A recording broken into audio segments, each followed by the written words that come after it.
Okay, so it's like prime wild garlic season now, and I like to pick a bunch probably once a week while it's still out in plenty, just to get a nice amount of pesto and oil and everything else that you can make with it. So I'm going to show you now. I've gone on my little walk.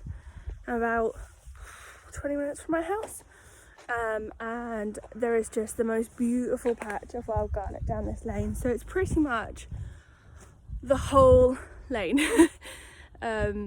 So there's loads and loads here. I would suggest, if you know a space that's got wild garlic on it, that you would go for somewhere that's got plenty of wild garlic, just because you want it to keep growing, keep populating and all that jazz. So what I'm going to do is I'm going to stop and find a really good patch that I want to take from, and then I will show you what I'm going to do with it afterwards. I come out picking, I like to bring, these are really good, these like little silicone baggies, or a tub, a plastic tub if you've got it. It's just, you know, you don't want to be like using stuff you're going to throw away, so trying to be as sustainable as possible. With this big path that I just showed you, I always try to come towards the back, just because lots of people walk their dogs here and you don't want the worst of it, like the gross, really gross stuff. But obviously you're going to go home and wash it and prep it anyway. So you can either use scissors, I find quite helpful, but I forgot mine.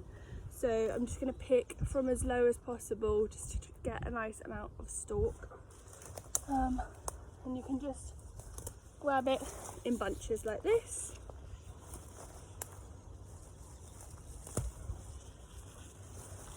Fill it up nice and high.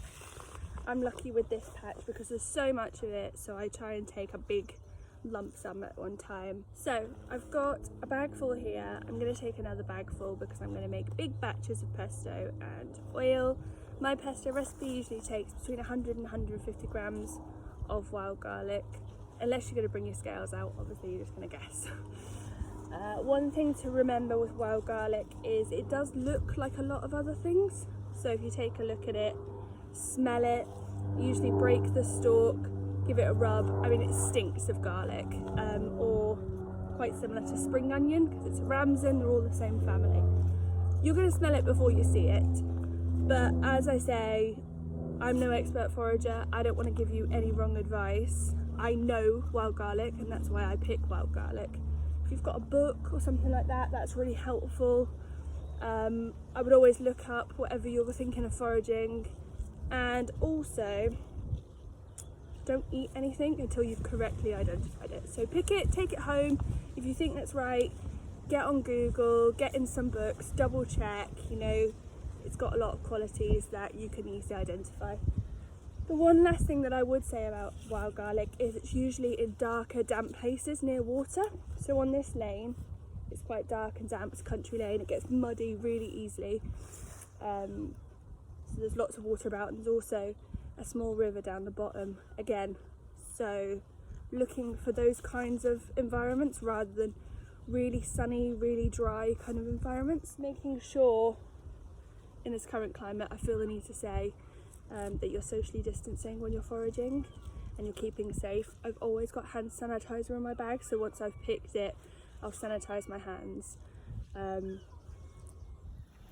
Another foraging tip is, again, probably common sense, but just really looking at the quality of the leaves. You'll see some of the leaves at the back there, they're really big, they're really fresh, they look lovely, whereas you're going to get down here, the scruffier leaves closer to the path, the smaller leaves, you know, don't pick them when they're tiny, because you want them to grow and be nice and big and plump for your cooking and eating. And yeah, dirty, don't pick the dirty stuff. Another common sense foraging tip that I feel like I shouldn't have to explain, but a lot of people make this mistake when they're first going out: do not go onto private property.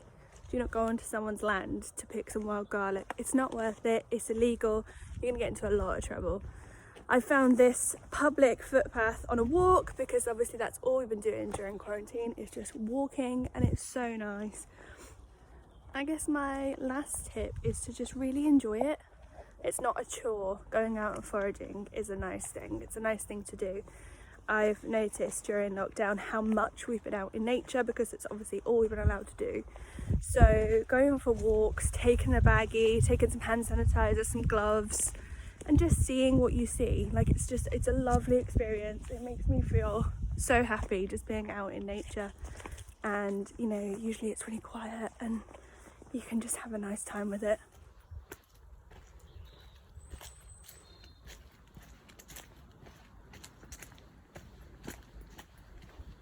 Okay, so wild garlic. Make sure you've correctly identified it at home once you've picked it. Only pick what you need to pick. Do it safely. Don't disturb any animals, don't disturb any major habitats, don't disturb other people, don't go out of your way and up a cliff to get some. Don't go onto private property ever. This is a serious no-no. And 5, have fun. Like, this is being in nature, it's free food, it's exciting. I love foraging. I think there's no better way to spend the day.